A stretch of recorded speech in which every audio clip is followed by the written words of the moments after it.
Welcome to our channel. Today we how to restore embed sizing in Power BI web portals. Quick tutorial step by step clearly. To restore embed sizing in Power BI web portals, begin by opening your Power BI report.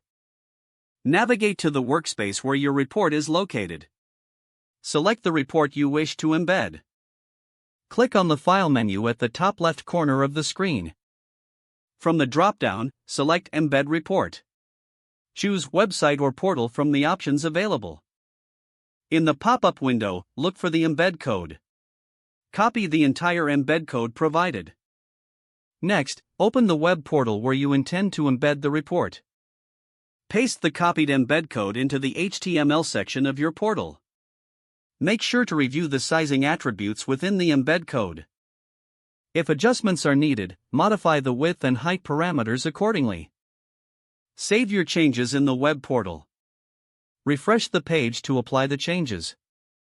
Your Power BI report should now display correctly with the restored embed sizing.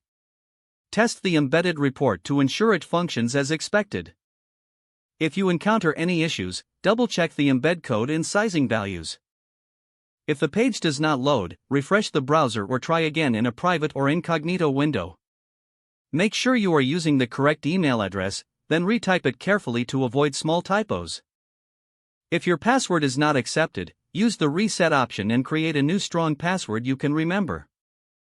Check your spam folder for verification or security emails, then complete any requested confirmation steps. Enable two-factor authentication if available to improve account security and reduce unauthorized access risk.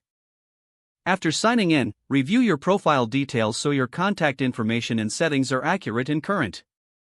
If you see an error message, note it down and try again after restarting your device and internet connection. Log out when you finish, especially on shared devices, to keep your account and payment information secure. If the page does not load, refresh the browser or try again in a private or incognito window. Make sure you are using the correct email address, then retype it carefully to avoid small typos. If your password is not accepted, use the reset option and create a new strong password you can remember. Check your spam folder for verification or security emails, then complete any requested confirmation steps. Don't forget to like this video and subscribe to our channel for more step-by-step tech guides.